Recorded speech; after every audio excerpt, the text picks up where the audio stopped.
Clovercrest Media Group presents a CMG podcast. Keys to the City. Keys to the city, baby. When you see us, so you know. Crossed up by Kobe, little flow to Shaq, and then Shaq goes like this, and the rest is history. Pay attention. Don't tell me what to do, devil woman. Speaking of those Lakers, hold on. But I didn't make my. I said Denver's gonna win. Yeah, you did. You said that. There's no other show like that. Clovercrest is doing great things right now. Streaming everywhere. It's been a pretty wet summer in Connecticut, and that means more mosquitoes than ever. If you didn't have your home service for mosquito control and find you're spending most of your time outside swatting those little pests, you are in luck. Mosquito Shield of Central Connecticut provides the best value in mosquito control services because of how they treat your yard using the Mosquito Shield tailored treatment system. They don't use a fixed schedule or an identical product one-size-fits-all service program because you can't control mosquitoes on a set number of sprays or visits. Unlike the competition, Mosquito Shield of Central Connecticut will service you for the season, whatever it takes to provide superior results. This promise has awarded them an industry-leading consumer retention rating of 90%. Visit MosquitoShieldCT.com to schedule an appointment with Wade DeCesare and enjoy the rest of your summer mosquito-free.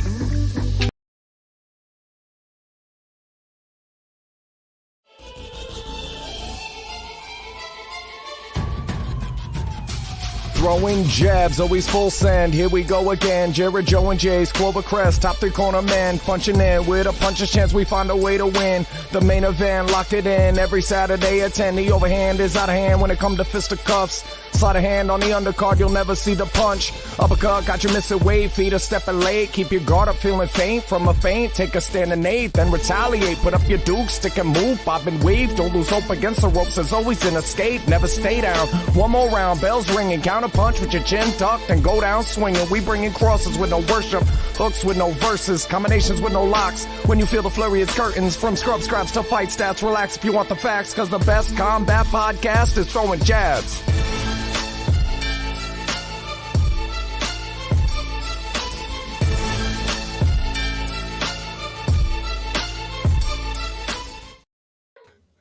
Hello, ladies and gentlemen. Welcome to the Throwing Jabs podcast, the number one combat sports podcast on the internet. I'm Big Jace, joined by Jared Jones and Joe Aguirre. We got a lot to talk about, big weekend in fights. But first, let's start off previewing last week. We had some big the week prior, we had a big fight in the boxing's lightweight division. We had even more, starting off with Devin Haney defeating Joseph Diaz Jr. via unanimous decision. Start with you this time, Jared. What did you think of the fight? Good fight. Devin Haney did what he had to do to win. I think unlike our other guy there, he's not like decisively losing rounds on a regular basis to where you're worried about this guy in the future.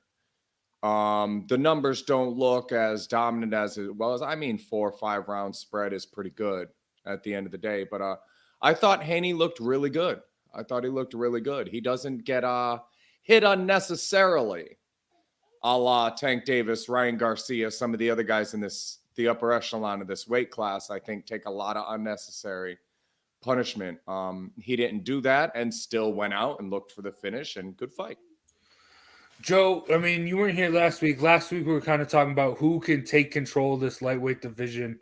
Who's the top guy right now? Can Devin Haney take that step? Can he become undisputed and control this division? I think I've made it clear Haney's my least favorite of this group. He is. But I'll tell you what, and you're right, Jared, all credit to him. He went out there, he stayed in the pocket. He banged with Diaz all night. Did get caught in the 12th to the left. He got a little wobbly. That seems to be a Haney thing. He's going to get hit at some point, but no one's taking him down, and he doesn't knock guys out, but he definitely takes them apart. And, we are going to talk about Tank in a second. I think going for the knockout every time is, again, especially as you start to fight your fellow elite fighters in the lightweight division, I think Haney's going to be better carved up to do this because I think he's a little more prepared, to basically to hang with these guys. Tank versus Haney. That'll probably happen. Teofimo. I just think the way Haney fights, the patience that he uses, the smarts that he employs, I think he's got a much better chance to beat those guys head to head because he's not going for knockouts. Not that he's not going for knockouts, but he doesn't live or die by the knockout the way somebody like Tank does. The way somebody like Tank, generally will wind up and throw power punches. I mean, give me a break. Haney's sharp. It's not sexy to watch this guy, but he wins his fights. And at the end of the day, that's what this sport is all about. That's what you're looking for. Yep. Yeah. And I mean, but the thing is you said it there, Joe, as well. I mean, he does get hit sometimes. And I mean, when you're going up against some of these guys who are more so power punchers, I don't know if he can necessarily handle their power. But, I mean, that's why these guys need to fight. We talked about it last week. This is the division where it's so deep as far as talent goes, and no one is fighting one another.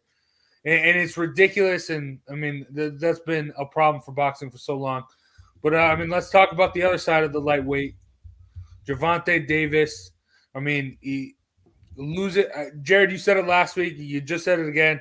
This guy's obviously losing rounds, looking for that knockout, but still getting by. I mean, what do you think of him? I know you're not a big fan. No, I'm not. I feel like he's got you know who he reminds me of, and I hate this every time I say it because he's a friend of mine, but Chad Dawson. Chad had all the athletic ability in the world and wasn't adapting and learning those general boxing fundamentals for when that athletic ability started to wear off. Picture Tank Davis fighting like this at 29. Now 28, 29, that's relatively like middle age for a fighter. But picture Tank with this fighting style 4 or 5 years from now. This guy's not very good. He's just not very good. He's got some distinct athletic abilities. How much more athletic is Davis than Loma? I mean, Loma just does everything right, and this guy does everything wrong. And if they fight each other, maybe Tank lands something, but he probably wins a round or two and just gets his ass kicked. The name to know in this division is William Zepeda. You're welcome. I thought Isaac Cruz was the bartender from the Love Boat. It's a last-minute guy, steps in here, brought nonstop pressure to Tank, showed off a real strong chin, really didn't give Davis a lot of room to maneuver and get those punches in. I think the best thing that happened for Tank, the 16-fight knockout streak ended. I think he's going to, I think that was important because he's going to lose a fight at some point in the next 2 or 3 years. And I'm concerned that he'll fall to pieces like Deontay Wilder did. Yes. Adrian Broner, that's what we're looking at here. I think a fight like this where a nobody last-minute replacement fighter gave him all he could handle, I think it's time to go back to the shop and maybe start working the jab. Maybe start figuring out some things you can do where you're not winding up from halfway across the ring to throw your left uppercut. Mm-hmm. I mean, he's talented. Don't get me wrong. He's got great power. He's not a good boxer. And against somebody like a Lomachenko, I think Lomachenko would destroy Tank inside of 2 rounds the way he currently fights. And I only say 2 rounds because Loma would spot him the first and then kick the crap out of him in the second. It's hard when these guys turn into prima donnas to get to him, though. You look at Davis, and it's like Tyson when he left Dundee. You know, why'd you do that? He's training you to go 15 rounds. They cut the rounds to 12. He still trains you to go 15. But nah, you're Mike Tyson and you knock everybody out in 3 and shouldn't be training that hard. And you figured it out on your own and then lost to Buster Douglas. And that's what's going on here. You need somebody that's going to train and get the techniques and the fundamentals down with Davis, and he's too hard-headed to learn them. And he's just going to get outpicked and outpoint. You lost rounds like on a 50-50 split to Leo Santa Cruz, Mario Barrios, Isaac Cruz. You know, you add all those together, you won about 65% of the rounds. Against those guys, that's not good enough. For where we're talking about him being, that is just not good enough. Yeah, and I was scrolling through ESPN and the article talking about this fight. The headline was Gervonta Davis wins a closer than expected fight against Isaac Cruz, and that should probably be his nickname, closer than expected. But the thing is, should have been Isaac Cruz beat the crap out of Tank Davis for 12 rounds. Yeah. Tank escapes with a win. Yeah. But, I mean, is it closer than expected? I mean, Gervonta Davis, he isn't like little wilder, like Sanders said. Jay, straight up, if I would have been here last week, I would have said simply, Tank either knocks him out in the fourth or goes the distance. Yeah. I mean, to me, I feel like, of course all those fights are closer to be expected, because if he doesn't knock you out in the third, the fourth, the seventh, the eighth, then you're going the distance. And it's not going to be pretty because he's not a great boxer. Sander, Tank loses to all of those guys. Agreed. Except for maybe Ryan Garcia. And love the comment from Tony. Josh Taylor would embarrass Tank Davis. So he can't move up either. There's not a lot of places for this guy to go. Zepeda would make him look bad, and he's not even ready yet. Dude. If this is what Isaac Cruz did, Loma, Lopez, Haney, those guys are off the. Watch the Haney fight. Watch the Davis fight, dude. Haney will beat him 116, 112. He'll beat him 8-4. Tank will land a few good shots. Maybe he gets Haney out of there. Punch his chance. I haven't read anything. Box. I haven't read up on Tank since the fight, but if I had to bet money, he's very pleased with himself. Oh, he did everything right. Well, yeah, that would be my guess is that he feels good about this. He wants Cambasos next, right? He's ready to go. And it's like, dude, I feel bad for him and anybody in the Mayweather world because the delusions of grandeur that they're putting out there for, again, Rocky III. You're protecting fighters, and the Clubber Lang always ends up showing up. Yeah, it's like Teofimo Lopez, who scrunched his face up like he was surprised by the decision, but you couldn't tell because his face was already all scrunched up. Yeah, exactly. Yeah. No, you lost. I mean, I'm so sick and tired of taking, like I mentioned with the ESPN article, closer than expected. It wasn't. It was closer than expected because this dude's got the Floyd Mayweather promotional team all behind him. That is what we expected. We expect him to either knock the guy out, look terrible, but just land a punch, or look terrible and then get the judges to give you the nod because boxing and judges are wild like that. But and absolutely. You would think working with Floyd, he would know how to suck and move better. Oh gosh. He did issue, by the way, a correction. Stick and move, but suck and move. I got it. It was funnier the first way. It certainly was. All right. Let's get I mean, we got a big but not for nothing. You would think, listen, if Floyd Mayweather is to boxing what Floyd Mayweather thinks he is to boxing, all of his stable of young guys would be out there would be out there impressing. Instead, they're all in their early 20s and they're pulling prime-time Floyd moves. Bad news. And not the way to endear yourself to fans. It's the other thing. If you're any of these lightweights, look around. Look at the overwhelming majority of people don't love Floyd Mayweather. They don't love him. Undefeated. Good technical boxer.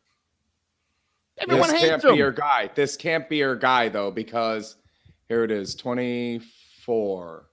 So, Gervonta Davis from 22 is right here. So, we've got – this is at the same age frame the opponents of Floyd Mayweather and Tank Davis. Tank Davis fought Hugo Ruiz, Ricardo Nunez in Old Gamboa, Santa Cruz, Barrios, and then just Isaac Cruz.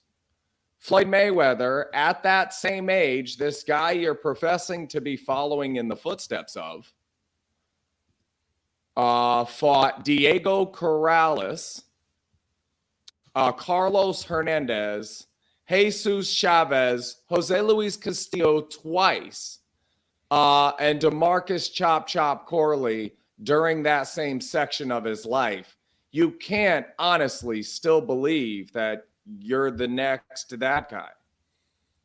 You're already too old to be the next that guy, and you're 25. Yes. And all these guys lose to all those guys. I love the comparison. It's fun for people like us that are doing shows like this to make that comparison. But at the end of the day, those guys we don't have a haggler. We don't have a haggler in there. Don't be funny. There's no hagglers. Go through and you tell me in that weight class who the haggler is. It's not. It's dude, but I mean, again, Isaac Cruz is the haggler.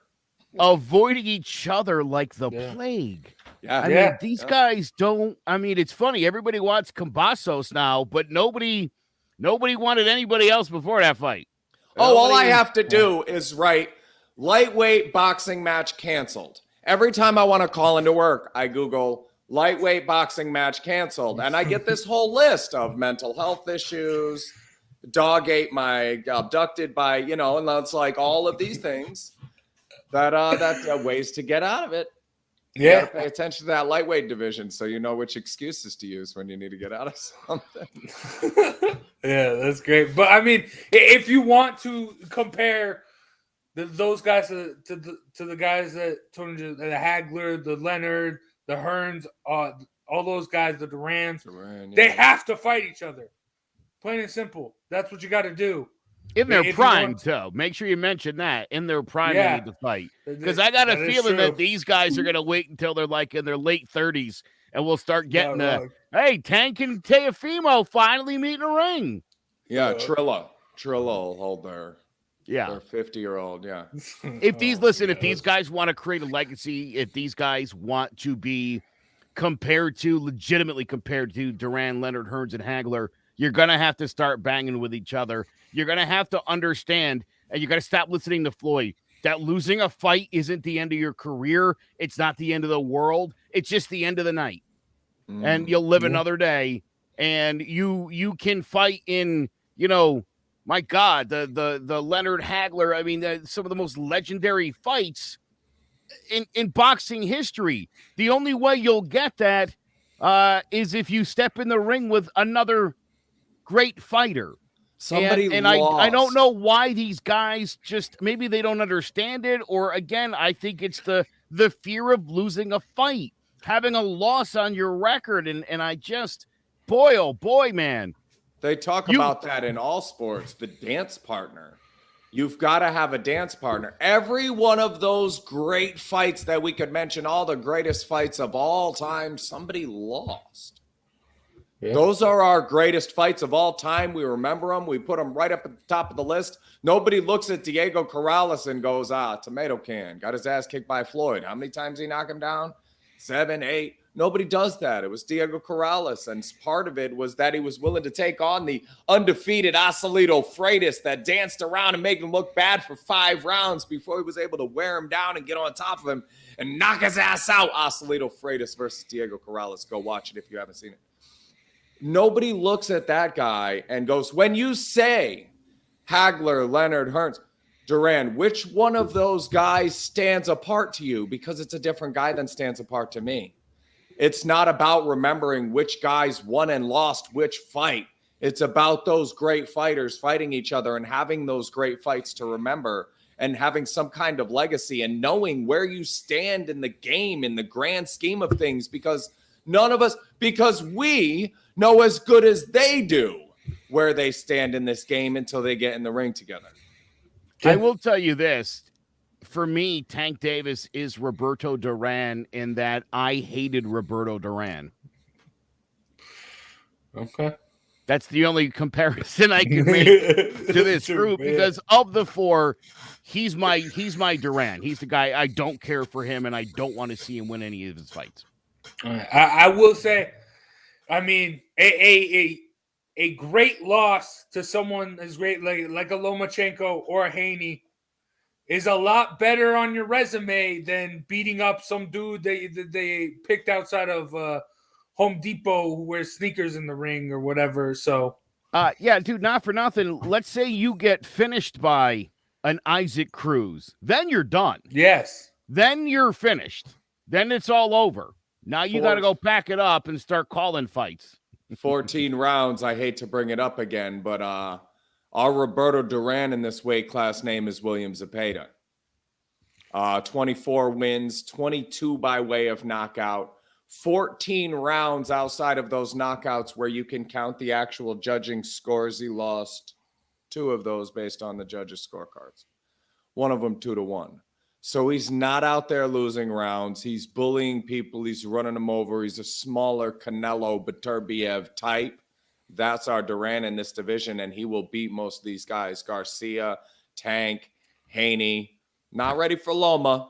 Maybe not ready for Lopez, but he will beat all 3 of those guys. It's Zepeda is my Ortiz Jr. of this weight class. I read an article this morning, I think it was on DAZN, where they referred to Ryan Garcia as a social media star. And that's the zone. Dude, I saw that and I was like, oh, do they mean that as a compliment or is that like a backhanded? I wasn't sure, but yikes. Oh my gosh, that's crazy. I mean, it's crazy that it makes it's okay. Yeah, all right. I mean, that's your guy, and that's what you're calling him. That's the crazy part. I mean, it's true. I mean, when was the last time this guy was in the ring? I can't even remember. Dude, this guy. I love Garcia's because my last name's Garcia, but come on, Ryan Garcia. Be impressive. But all right. Well, we got a big UFC fight, big UFC card, UFC 269. But first, let's switch over to the fight last weekend. Jose Aldo beats Rob Font via unanimous decision. I don't know. Jared, what do you think of the fight? This was the beginning of a 2-9 stretch for me in MMA. I couldn't pick my nose on this card or the next one. I had Font, thought he would be able to out-jab and outwork, and Aldo just looked bigger, stronger, more experienced. This was wild to watch. It's one of those fights that lets you know that you really can't tell. No matter how much attention you're paying and how much you think you know, you really can't tell what guys are going to show up that night. And Aldo didn't look a day over 26. So good fight, kid. Well done. Give him another title shot or wherever it is he goes next. And Font, if you can't beat an aged Aldo where you are in your career and you lose all 5 rounds so decisively like that, are we ready to move Rob Font over with Darren Till on the sideline? Yeah, I'm going to say, I mean, obviously vintage Aldo. This was start to finish domination at 35 years old, 5 strong. This is a guy who had a reputation, as great as he's been, of fading out late in fights. A great win for him. He's all in on this bantamweight division. I wasn't here last week, so I didn't obviously pick who I wanted to win. I did sit down to watch this fight and immediately gravitated towards I wanted to see Jose Aldo win. I didn't put any money on it, and I literally didn't bet. The second the fight started, I was like, I'd love to see Aldo go out here and win. And I honestly didn't think that he would. I thought this would be a good fight. I thought it would be a close fight. But man, you're right about Rob Font. I want to say I'm almost willing to let this slide opinion wise on Font that I don't know. I can't. He didn't look great in this fight, and he'd been fighting so well.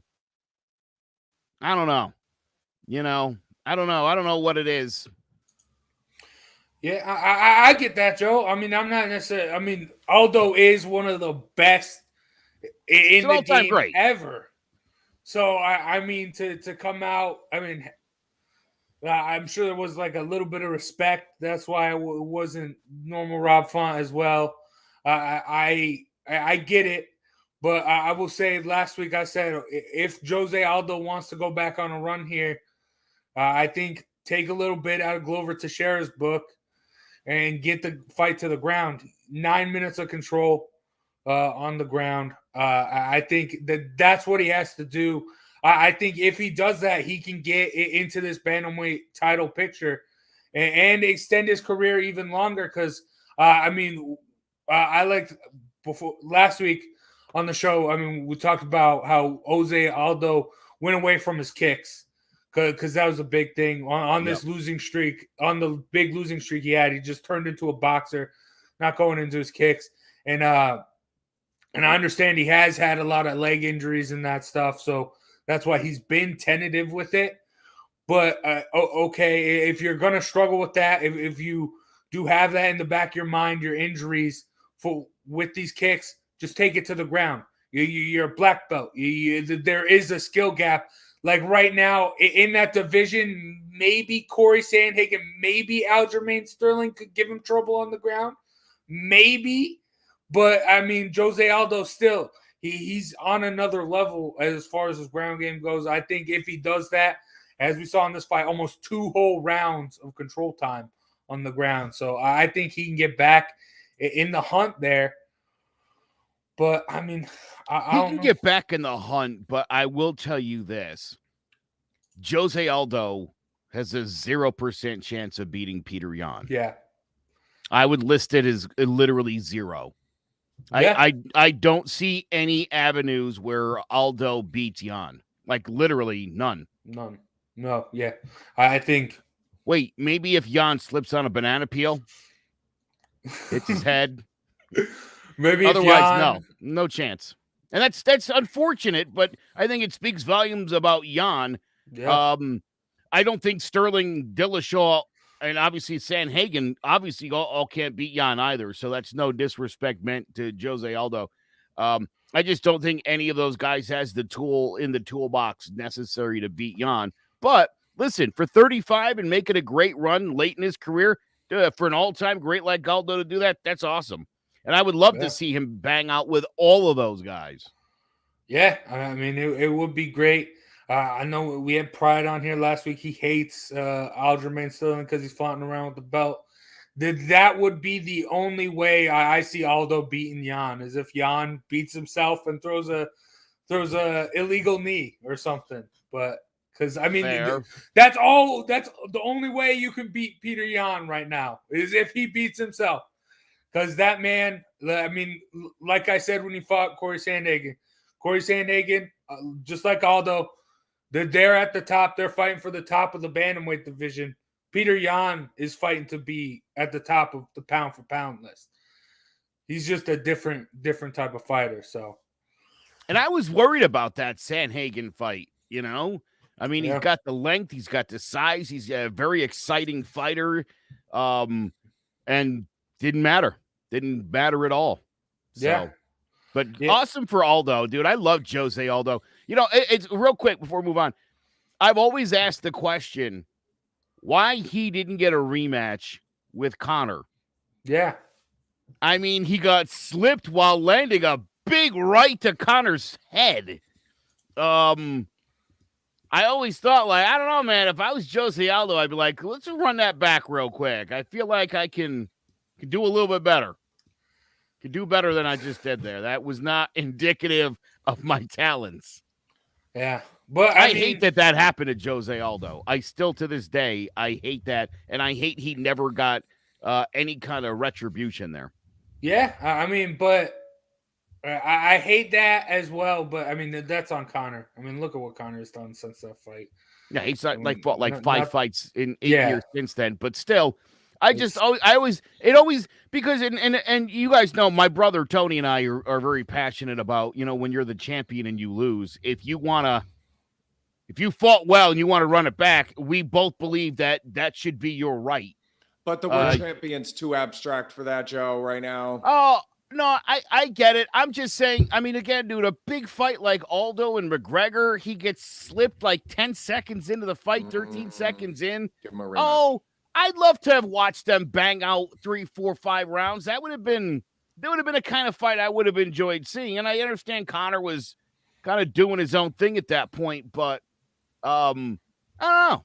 It's just to this day, I see that fight flipping through YouTube. Of course, I see that fight. I watch it because it's literally 13 seconds long, and I always think, dude, man, I don't know. I'd love to see Jose and McGregor go one more time. I would. This dude was at the top of the pound for pound list, and then you couldn't give him that rematch. That's my big. But yeah. Conor's Tony should be flattered by what I'm about to say here, because I got excited when I realized he was wrong. I looked it up. I'm like, oh wow, he's right. And then I found Luciano Azevedo at 17-9, which was Aldo's first loss. So he's a nobody. But Conor McGregor, Max Holloway, Volkanovski, Moraes, and Peter Yan you can have as all-time greats. Yeah, and I didn't see this coming. I keep waiting for him to fade, and you look at that list, split decision to Moraes too. This is a tough guy. This is still a dangerous man, Jose Aldo. Yeah, I'm excited to see him fight those top guys, like him against Dillashaw. I was just thinking about Aldo Dillashaw. I love to watch that. I would love that. That's got to be the fight to make. But I'm excited. And let's stick with the UFC talk. We got a big card coming up, but first, let's hear a little word from our sponsors. We'll be right back. So, Jess, why did you become a realtor? I worked in various customer service jobs, so I wanted something a little bit more rewarding. Becoming a real estate agent, being able to help people find their forever homes or their investment homes, starter homes. It's very exciting, so a lot of fun. Now, you've gotten off to a really good start in your real estate career. What has been the most rewarding part of this for you so far? Helping people, especially like first-time home buyers, finding their first home. They're so excited. I'm so excited to help them. So it's a nice, rewarding part. What is it that you think makes you different than other real estate agents? I think that my various roles in customer service has helped me. So I like to ask a lot of questions and I want to know what I'm doing. So I think that helps a lot because I'm not going to steer people the wrong way. I'm going to make sure they have knowledgeable decisions and help them find the right home. Last thing I'm going to ask you is, and I know these are words that you live by, but the mantra at CTBB Realty is? People over paychecks, do the damn thing. And that's what we do.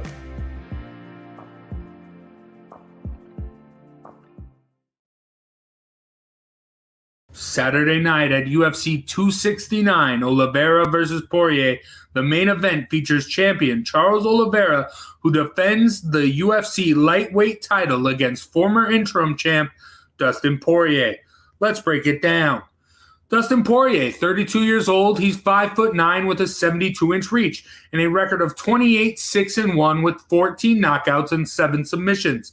From Lafayette, Louisiana, Poirier had a troubled youth, constantly getting into trouble and dropped out of high school in the 9th grade. He turned pro in May of 2009 with a first-round knockout.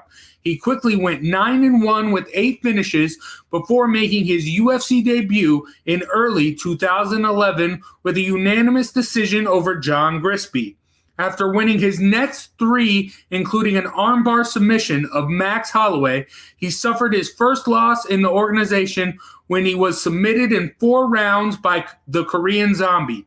He bounced back 7 months later with a Bravo choke of Jonathan Brookins and scored knockouts over Diego Brandao and Akira Corazoni. before getting knocked out in the first round by future star Conor McGregor. 7 months later, he moved up to lightweight, scoring a first-round knockout over Carlos Ferreira, then going on a 4-fight winning streak before suffering a first-round knockout to Michael Johnson. After winning a brutal back-and-forth decision against Jim Miller, he took on Eddie Alvarez, with the fight being ruled a no contest as Alvarez landed 2 illegal knees on him. He returned with a third-round body triangle over Anthony Pettis and engaged in a hellacious slugfest with Justin Gaethje, sustaining heavy damage before catching him with a counter left cross, followed by a withering flurry to secure the 4th-round knockout. He followed that up with a second-round knockout of Eddie Alvarez and a unanimous decision over Max Holloway to become the interim lightweight champion.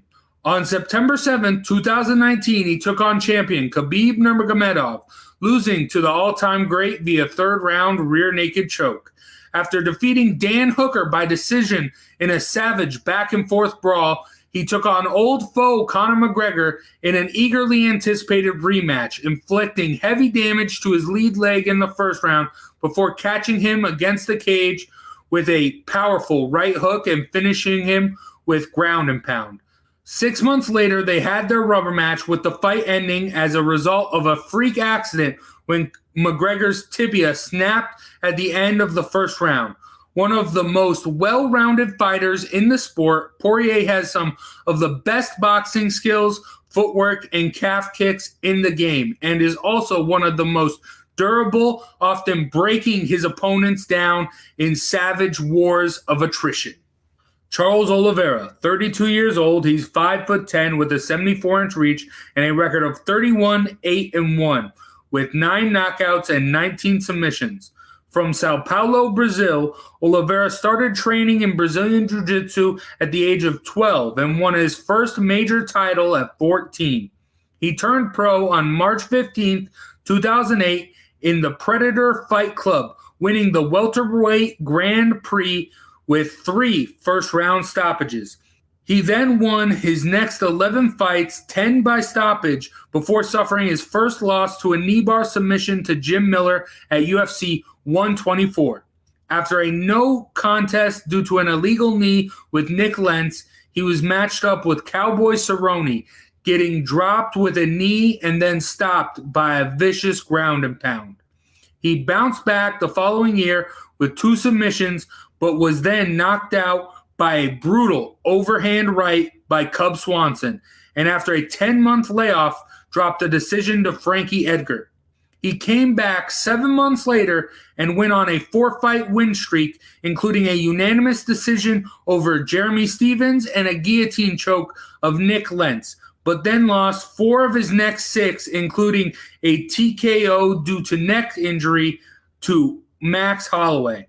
Back-to-back submissions to Anthony Pettis and Ricardo Lamas, and then a second-round knockout to Paul Felder, who blasted him out with a series of elbows.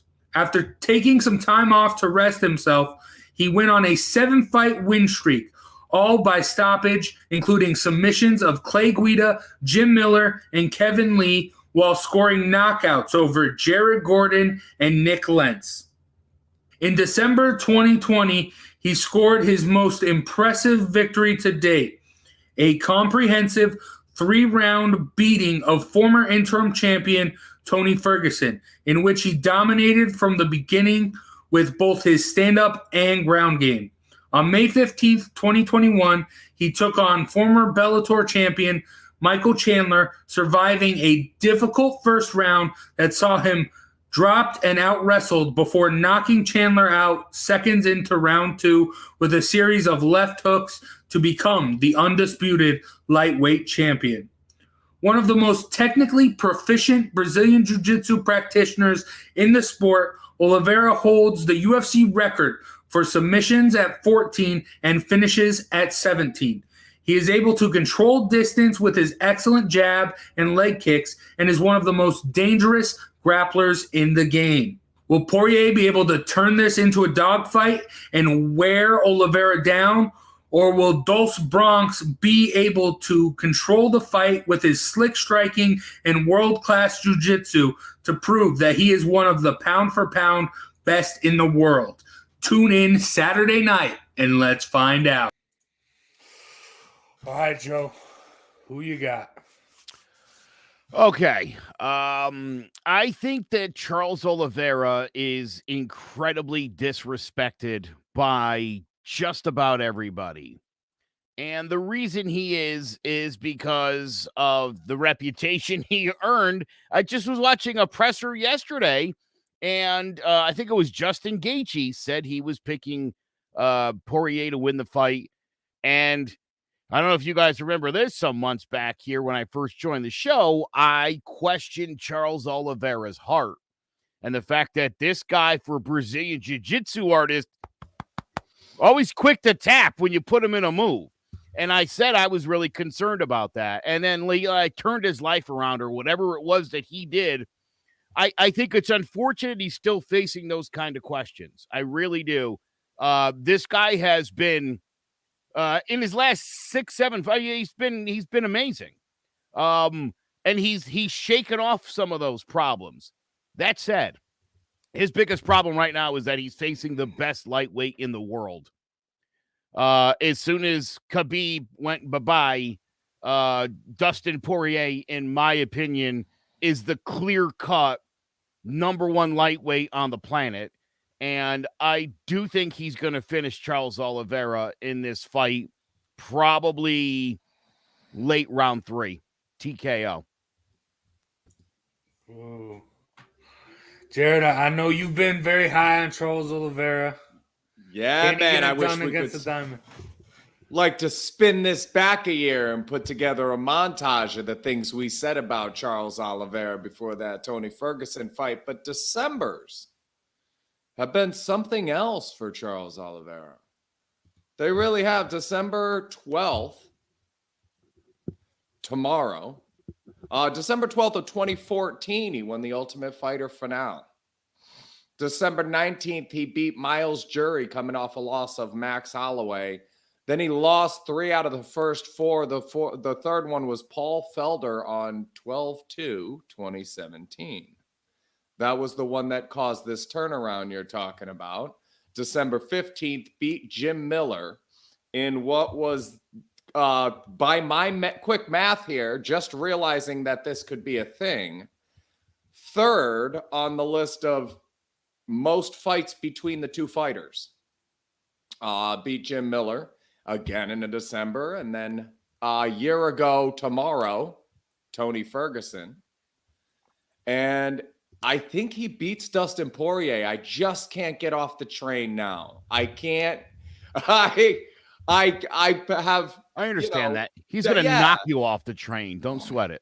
Oh, so most bouts between two fighters, UFC history. Best I can come up with is 59. You guys know who was in that fight?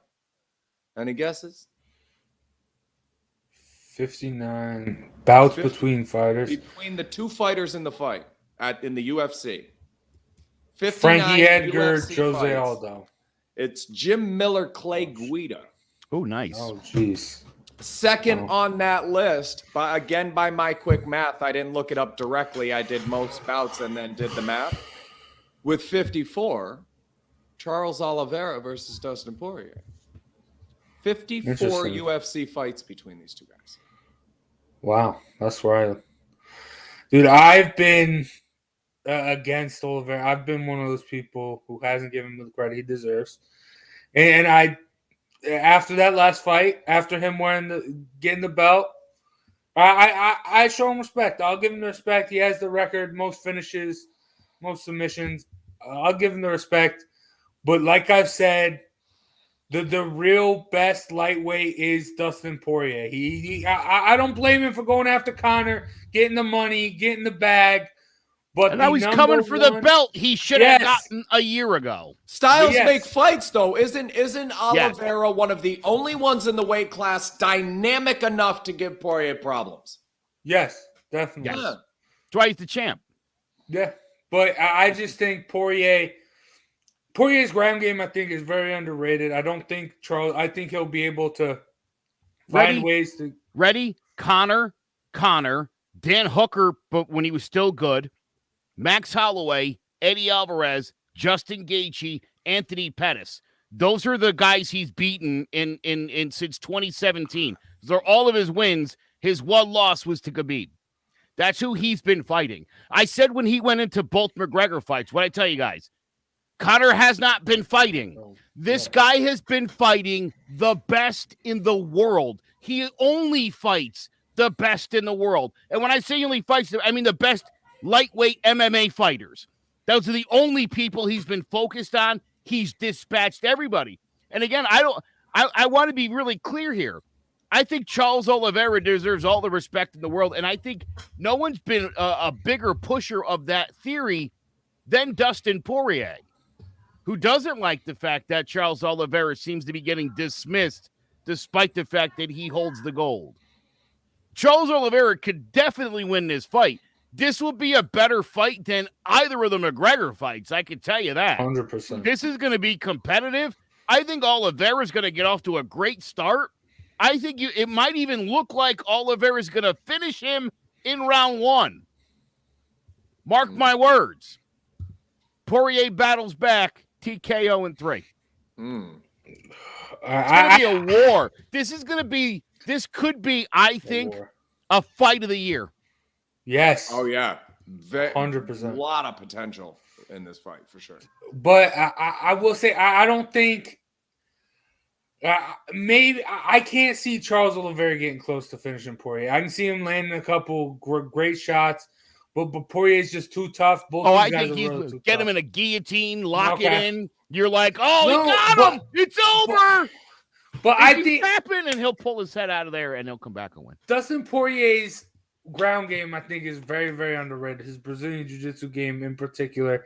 I think he has the right ability to defend against Charles Oliveira. I mean, I understand Charles Oliveira is a different breed, and maybe he can put him in something for a second, but I trust Dustin Poirier's ground game to get out of it and get safe. But I just think on the feet, I just think Dustin Poirier, he's just too much. It's going to be too much. I think he's going to overwhelm him, and he's just way too powerful for Charles Oliveira. So, I see Dustin Poirier just dominating this fight. Yeah, I like the war. It's going to be a great fight. I love the prediction for fight of the year because it definitely has that potential. But I'm going to say 3 rounds, Dustin Poirier. We'll only need 3 rounds to get it done. I don't like Oliveira by decision, so I have to take him by stoppage. I'll take that same 3rd round you guys took, but the other way. You think he's gonna? Oh yeah. I think we could get to a point where the first round is all. I mean, if I'm joeing in, trying to call each step, Oliveira kind of edges out the first round. He's more dynamic. His striking's a little more. Justin Poirier tries to push it on him. 2nd round, 3rd round, he's coming after him, and wins the 2nd round. And then as Oliveira's realizing, if we do this for 5 rounds, he's just going to win 4-1. He'll then start to bury the tank toward the second half of the 3rd round, thinking, I got to change the tide here. And then when he does that, he'll end up with the submission. Okay. All right. I will say, for me, hedging my bets a little bit, the only way Charles Oliveira wins in my book is with a leg lock. I think Dustin Poirier is good enough on the ground to defend against the chokes, defend against an armbar or a Kimura. But, I mean, leg locks are different, and Charles Oliveira is great with the legs. So I think that's going to be my one way Charles Oliveira gets it done. But I do think Dustin Poirier just too much, and he is the top of the lightweight division. And I said this last time. I said this with the Michael Chandler fight. Charles Oliveira lost to Paul Felder. Paul Felder's calling fights. I mean, let's be real here. I can't. I want to respect him. I think he's going to be great. But man, listen again. Allow me to defend Charles. Allow me. Hold on. No. But listen, it's important because look, he went through a rough patch. He lost 4 out of 6. And I mean, a less talented fighter, they might have sent you packing. But he lost to Max, Pettis, Lamas. The Felder thing's inexcusable. But again, I think in the mindset he was in, it hadn't been going well. Felder was like dude, he had just beaten Will Brooks by a choke. Go ahead and take out Felder. I believe it was a replacement fight anyway. Yeah. That was a rough patch. That was a rough patch because otherwise in his career, he's lost to Jim Miller, Donald Cerrone, Cub Swanson, and Frankie Edgar. So you take out the Felder and maybe Ricardo Lamas, you could say the same thing Tony said before about Jose Aldo. Only lost to the best. Hey, now let's go back. No shame in that. Go into that a little bit.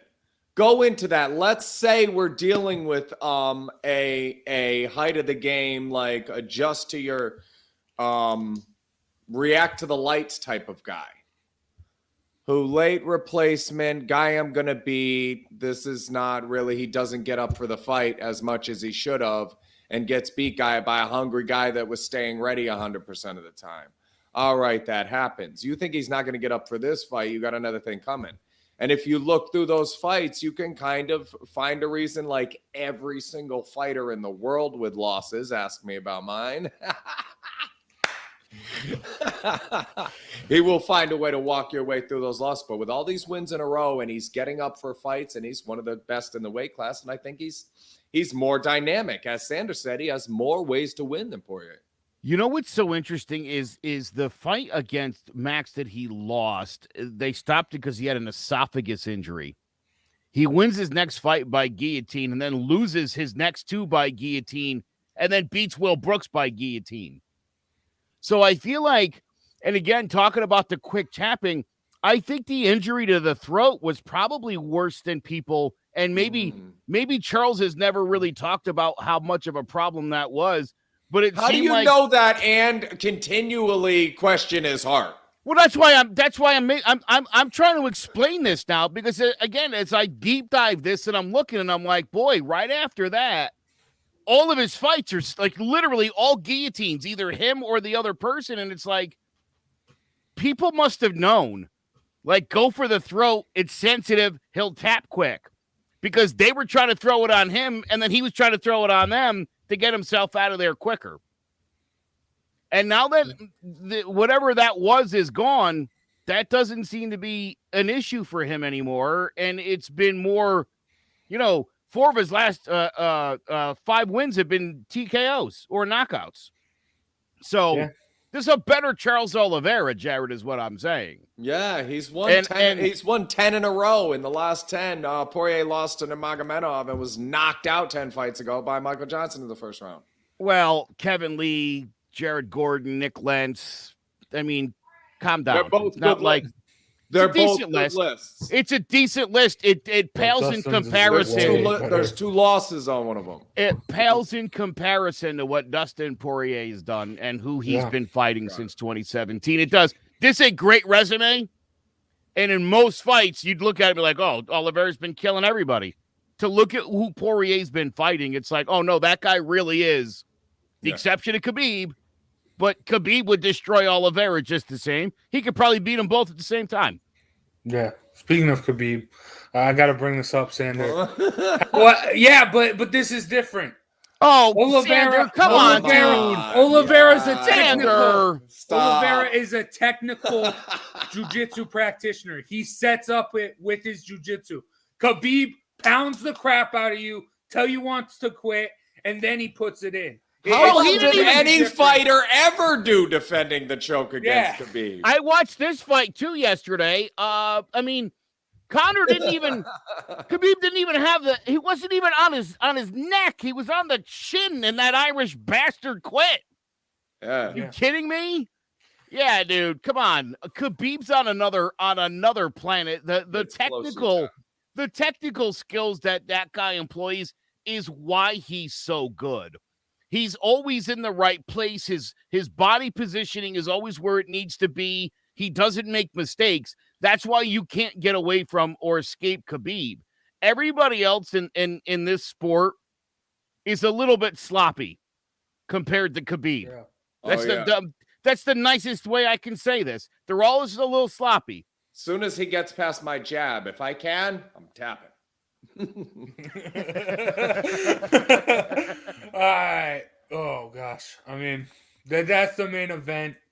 But I mean, we got some great card. It is great. And speaking of the card, let's talk about it. Well, we're giving you a double dose of fight of the night this week because we got great UFC fights and great boxing fights. But before we move on to boxing, Joe, what's your fight of the night in the UFC tonight? Ooh, man, there's so many good ones. Jeez. This card is so deep. I don't know. I mean, I could go on about this card forever, probably. No. Do you want me to do that? Yeah. Ryan Hall by heel hook. Ryan Hall by heel hook. Okay. I like that. What else you got? Just throw that in there.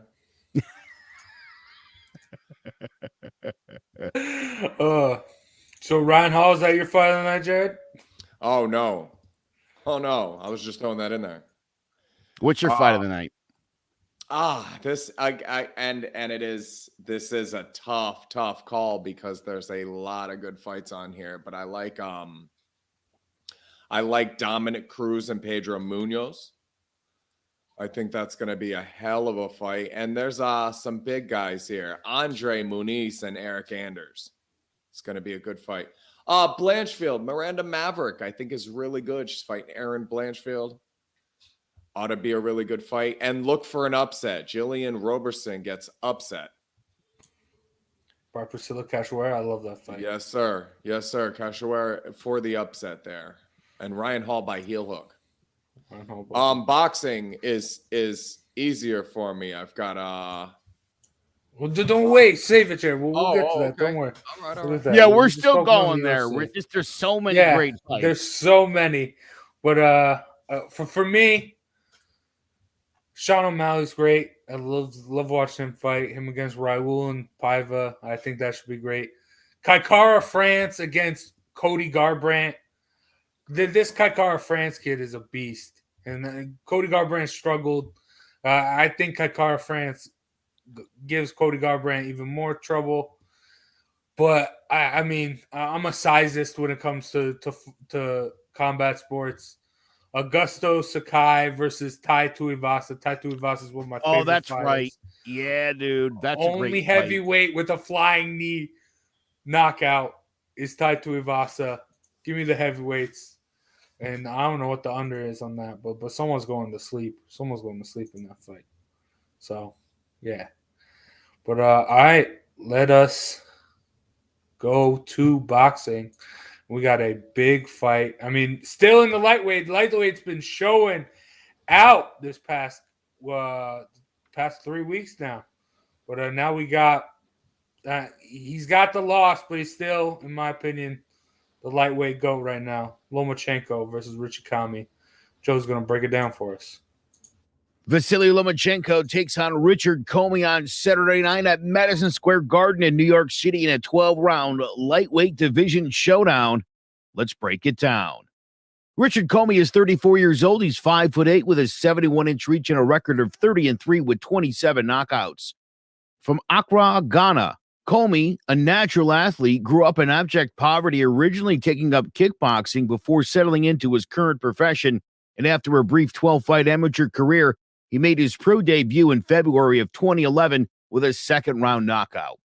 After amassing a record of 17-0 with all wins coming by knockout, he defeated Gary Buckland by decision in London to win the Commonwealth lightweight title in June of 2014. He then won 5 of his next 6 by knockout before challenging Robert Easter for the vacant IBF lightweight title, coming out to a fast start but ultimately losing by a close split decision. After dropping another split decision to Russia's Denis Shafikov, he bounced back, winning his next 3 2 by stoppage before blowing out Isa Chianev in 2 rounds to claim the IBF belt in his second attempt.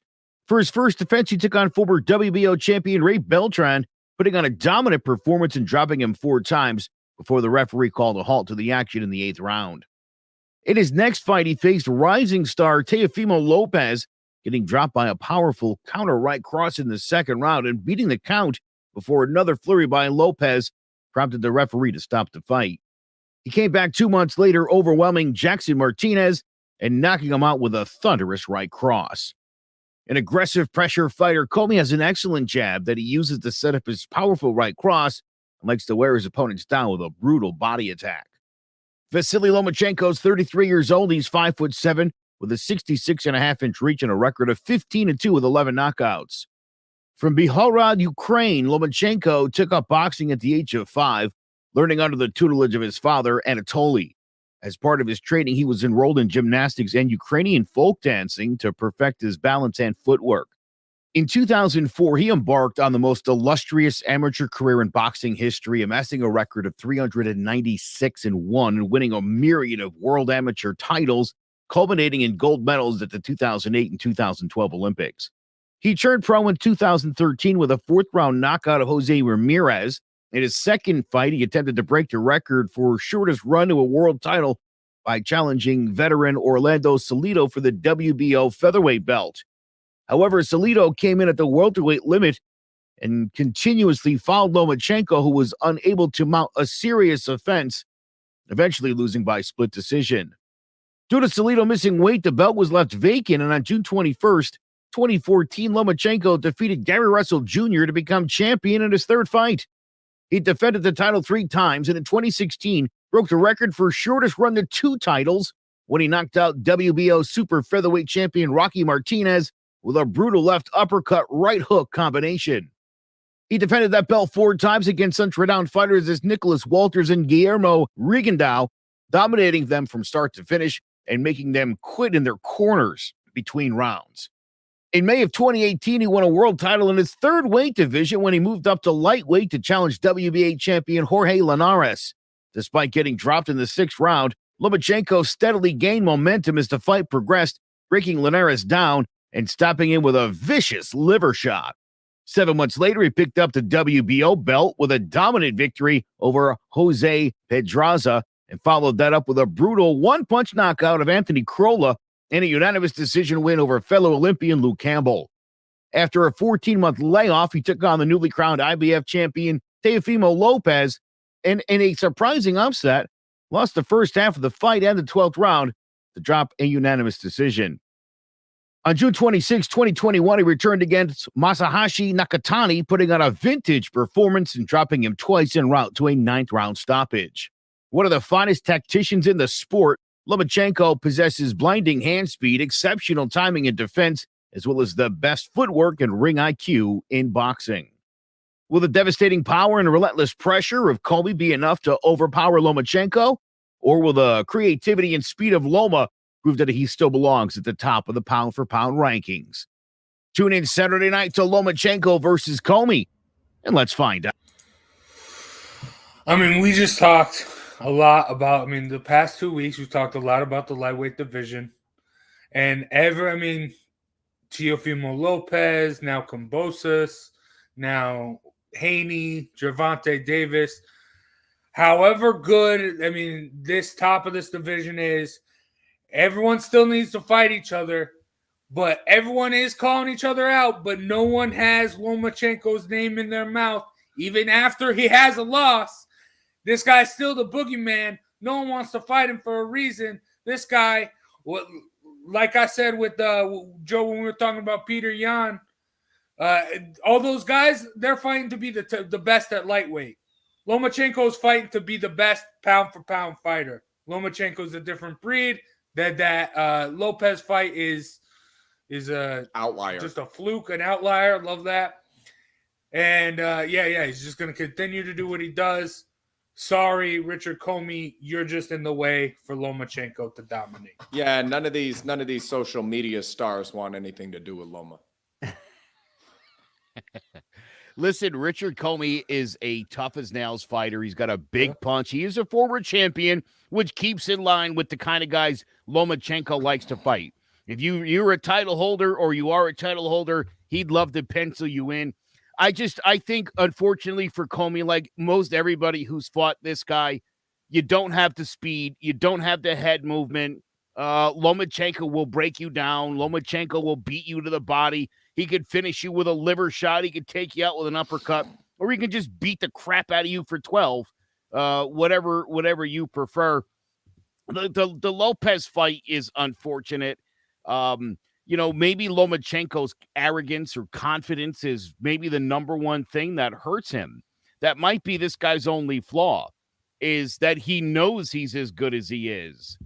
And so he can. And I think I want to say maybe Bud Crawford falls into this category a little bit, where they don't fight with that urgency in round one. It's more of a feeling out process. I'll figure out what you're doing. I'll make my adjustments and I'll finish you. And look, they've both done that with great success. Sans the Lopez fight. I got to get on my boy Sander. You care if I cut in here, Joe? Yeah, no, please do. 396-1. That's Loma's amateur record. He avenged that loss. Twice he beat that guy. So he's now fought 414 times in his life and lost 3 fights. Now, the answer to this is a little saying I've used so many times in the past. I never think it really got the recognition it deserves, but the guy you want your kid to watch. Now, when I say the one you want your kid to watch, we'd all like to sit with our kid and watch a Justin Gaethje fight because if it's exciting. But if your kid is learning to fight, Justin Gaethje is the last person you want to sit and go through strategizing with. This is the best and most technically sound boxer of my lifetime. The best feet, the best distancing, the best movement. Loma is the one you want your kid to watch. The female version of this is Katie Taylor. Absolutely, yeah. Had to know that was coming. But they're 33 and 35. So for me, it's kind of, we're getting into that sad time of here is the greatest you are going to get to watch in your lifetime.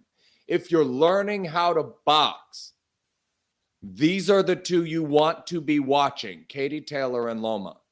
And they're edging toward the end of their career. And I wish some of these other guys would give Loma a fight. Why are you guys fighting a week, 2 weeks away from each other and fighting other guys that aren't on that list? And you're right. Nobody wants Loma. Nobody wants Bud. Errol Spence put on 7 pounds on popcorn and pretzel rods during the fight to get up to weight so he wouldn't have to fight Bud Crawford on his way out of the gym, put on water weight. Loma, yes. Yeah. Pound for pound, yes, Loma. Because if you somehow could suck the other 8 pounds out of Lopez, Loma to slap the hell out of him 9-10 of those rounds. It was just that he was a bit bigger. And like you said, Loma's trying to prove he's the pound for pound best on the planet. He's taking those fights and the other guys aren't. Yeah. Tony just commented 90s Roy Jones and Lomachenko are the 2 best fighters I've seen in my lifetime. I would 100% go with that. Roy Jones Jr. Is my go. I think that guy before the last few fights of his career was the best. A better boxer technically than Loma. Yeah. No. Yeah. More athletically gifted.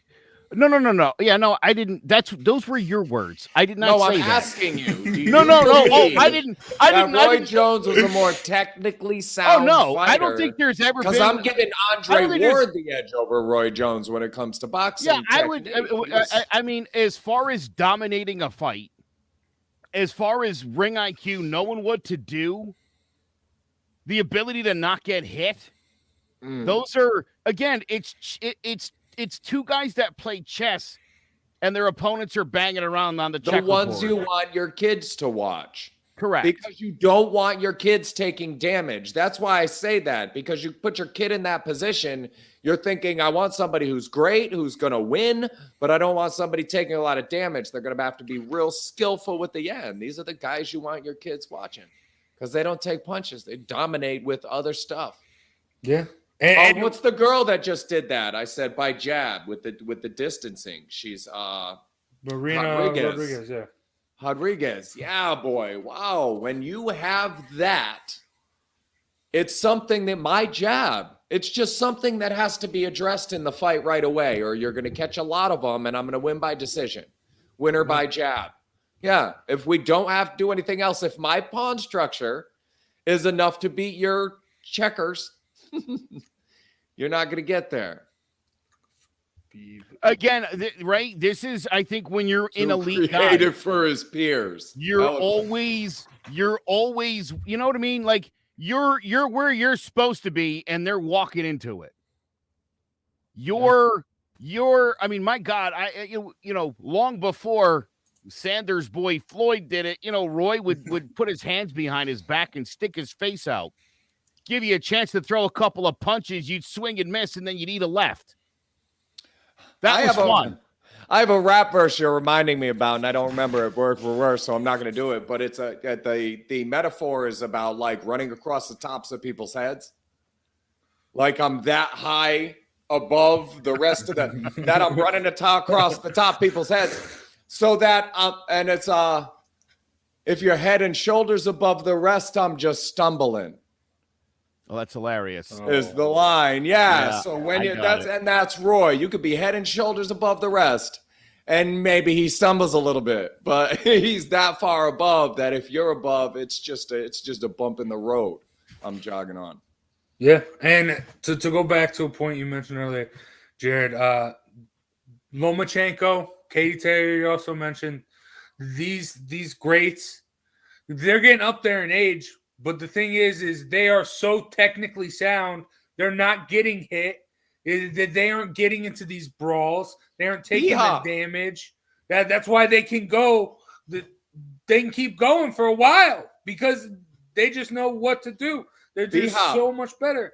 B-Hop, George Foreman, they made the adjustments into their 40s to the boxing game. They did things they did things Tank Davis will not be able to do 4 or 5 years from now.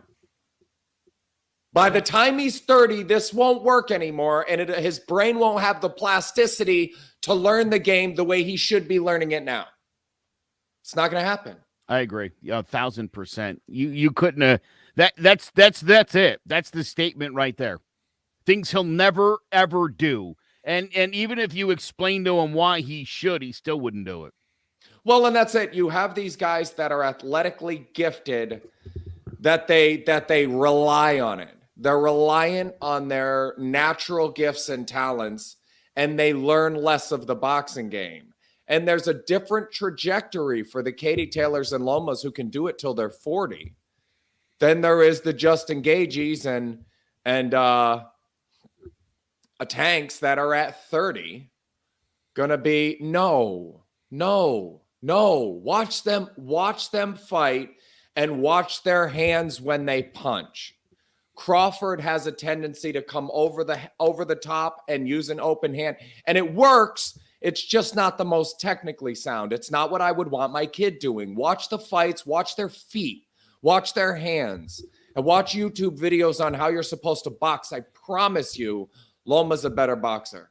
This is the greatest technical boxer of my lifetime that I've been able to watch and look at and analyze. Per the math. We'll talk later about the gambler. He's a guy in my head that's always doing the statistics. I'm on the autism spectrum, and it comes from being a child and always saying and doing the wrong thing. And, I won't do that anymore. And, that didn't work. And everyone laughed at me. I'm not going to do that again. I won't say that, and doing the statistics until I'm finding things that are working. And this guy, when I watch him, I promise you, is the greatest boxer you're going to watch live right now. For the last few years, he and Katie Taylor have been the male and female one you want your kid to watch. Yeah, and that's honestly, I don't mean to diss you, Sander, but your casual is showing here a little bit. Your casual fan. You're the thing with Lomachenko and Katie Taylor, these guys, like just watching them, you don't realize what they're doing. You have to go back and watch a couple times to see, oh, he did this, that, there, oh, that, there. Like, you have to rewatch it to really understand. Yes. Yes. Yes. Yes. Yes. 3 yeses. 3 yeses. What was like, just you have to go watch and see, like, this. It doesn't just come I feel out. like Sander hasn't really watched Lomachenko fight. I don't mean that. Hang on. So 84-8. 84-8. You tell me now, amateurs, how it works is you have to fight each other. You don't have any choices. You're in the same weight class. You fight over and over and over on your way through those tournaments. Sometimes several people in a day, and they never have any option about it. They don't get to cherry pick one of those guys, Floyd, 84-8, and grew up with boxing and didn't do any ballet. The other one was 396-1. So not only was Floyd losing occasionally 10% of his, just under 10% of his fights versus 0.25, he was also picky about his tournaments, wasn't he? With less than 100 fights. Getting into tournaments he thought he could win, ending up with 8 losses. This guy had 400 fights and lost once and beat that guy twice. Look at Beterbiev. Look at Usyk. Go back and look at the amateur records of some of these guys who tooting their horns all the time. You're going to find out that they have the better boxing. There's a difference in amateur. There's a different Beterbiev. Look at his stoppages. You got to be strong to stop somebody with a helmet on at light heavy. I mean, all right, yes. we can say so much stuff about Loma. I mean, there's a reason he's one of the greatest, but Well, we'll spend 20 minutes next show talking about Loma. Don't sweat it. Yes, yeah. Right off the top. Yeah. But all right, let's get back to fight of the night. We got some great boxing matches as well. You mentioned Beterbiev, Jared, but we won't get a chance to talk about this fight till next show. He's got on December 17th, he's got Marcus Brown. Watch that fight. Beterbiev is also going to be great. And then also before next show on December 14th, Inoue fights another pound for pound Inoue. Jared's lovely nickname for that. I'm very excited, and I think Sander mentioned it earlier in the chats. Yes, Nonito Donaire takes on Raymart Gaballo, 39 years old. He says he plans to unify the bantamweight division. I love it. Love it. Yes. That's going to be a great fight. Yeah. But, Jared, what's your fight of the night? Oh, this guy had a split decision with Ruslan Provodnikov. Beat Emmanuel Taylor. Good fighter. Eric Boney beat. Only losses are decision to Pacquiao. Knocked out by Spence in 5. Those are the only times he was dominated, and an amazing fight with Amir Khan. This is a really, really good boxer named Chris Algieri. He's a plus 500 against Connor Benn. And Connor Benn is strong, young, fast, capable, 19-0, 12 knockouts. Losing a few rounds here and there. He beat Formella. He beat Adrian Granados was his last fight. Good fighter. Lost 2 or 3 rounds to Granados, I thought. And Algieri, while he's old, has always put on a good show, and in most of his fights done better than you expected. If he does any better than you expect here, he's gonna give this young kid everything he can handle. Good. Oh, true. Nigel was a monster. This is not a Nigel. True. Yes, for anybody who's not a boxing historian, go look up Nigel. That's Dad. And absolutely, Nigel was a killer. And Connor is not there, and Algieri is a major step up for him from Granados, I think. So BoxRec has them at 6 and 47. So he's fighting a guy 6 times better than the guy he just lost rounds against. Chris Algieri has a shot to win this fight. I don't think he will, but fight of the night, I'm gonna tune in for sure. Algieri being good fight. All right. My fight of the night, we talked about her a little bit. Katie Taylor versus Firuza Sharapova. Katie Taylor, the GOAT, the greatest. I actually, Shakur Stevenson, I tweeted at him earlier this week. Let me pull it up real quick on my phone here. Someone said, Lukey Boxing, whatever that is. Katie Taylor has transformed women's boxing. Shakur Stevenson quote tweeted that, put a asterisk, said Clarissa Shields. Clarissa Shields is scared of Savannah Marshall. That's why she went to MMA. Katie Taylor just keeps continuing her reign as the queen of boxing. My man. Let's go. It's got 4 likes. Go like that. Go. Let's get on Shakur Stevenson's back. Let's go. Come on, guys. But all right, yeah. Katie Taylor, beast, and I mean, shame on us for not mentioning it before. You got another female GOAT in the UFC fight tonight in Amanda Nunes versus Juliana Pena. Both of them take care of business, continue to their top as the queens of their respective sports. So, yeah, make sure you look out for those. But, all right, Jared, talking about the gambler, talking about the odds for everything. Let's give us your puncher's chance. This is a 3-way parlay. I love that Sonny Edwards number down at the bottom. This guy is phenomenal. He doesn't have the power I'd like him to have, but he's young yet and may develop it. Those other 2 guys, Kurbanov and Abduka Kakarov, both do have power, will be straightforward fights. Probably take the under on those top 2 and the over on that last one, but love the minus 300 of Sonny Edwards numbers. I think it dropped to 280. This is that's a good bet. Sonny Edwards, likely by decision, doesn't have the power, but parlay all 3 of these, and it turns into even money. All right. But that's gonna do it with the fights for today. Thank you, Joe and Jared, for joining me, talking about those great UFC card, great boxing matches, even great boxing throughout the week. So make sure you stay tuned. Make sure you watch those. Make sure you enjoy them. And big shout out to CTBB Realty Mosquito Shield for sponsoring today's episode. Make sure you go hit them up and help them out. But and big shout out to ClovercrestMedia.com for sponsoring today's episode.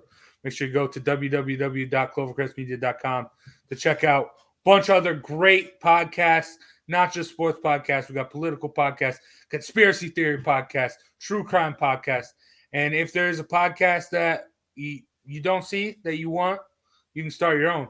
www.clovercrestmedia.com. And we're going to end the show like we always do. And Jared, hit us with that flurry.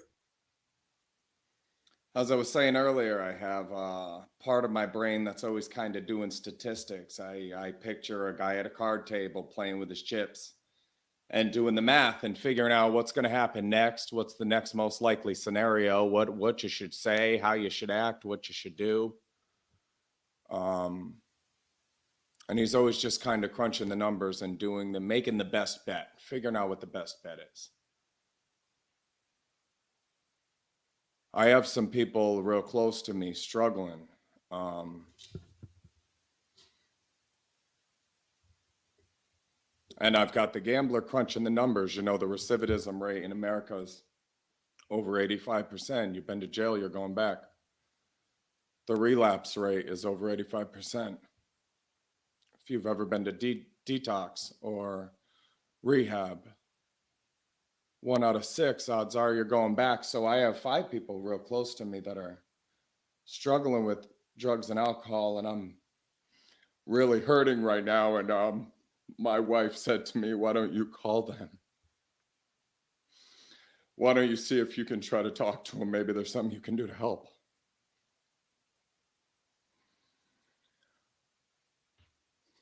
And I'd love to believe that's true.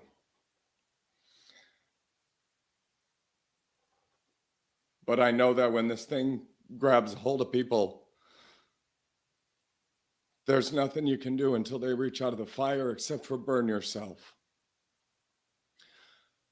So I want to try to help out, but I've got this gambler inside my head that knows all those statistics and sees those 5 people and goes, the odds are better that all of them die from this than that 2 of them survive. I'm not throwing my chips at plus 850.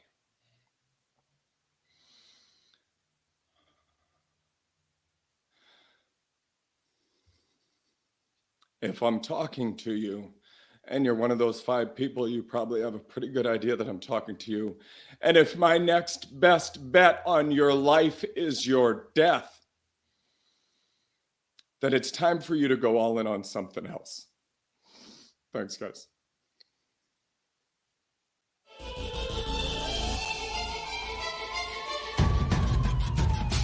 Throwing jabs, always full send. Here we go again. Jared, Joe, and Jay's Clovercrest, top 3 corner man. Punching in with a puncher's chance, we find a way to win. The main event, locked it in every Saturday at 10. The overhand is out of hand when it comes to fisticuffs. Slide a hand on the undercard, you'll never see the punch. Uppercut, got you missing weight, feet are stepping late. Keep your guard up, feeling faint from a feint. Take a stand and eight, then retaliate. Put up your duke, stick and move, bob and weave. Don't lose hope against the ropes, there's always an escape. Never stay down. One more round, bells ringing, counter punch with your chin tucked and go down swinging. We bringing crosses with no worship, hooks with no verses, combinations with no locks. When you feel the flurry, it's curtains. From scrub scraps to fight stats, relax if you want the facts, cause the best combat podcast is Throwing Jabs.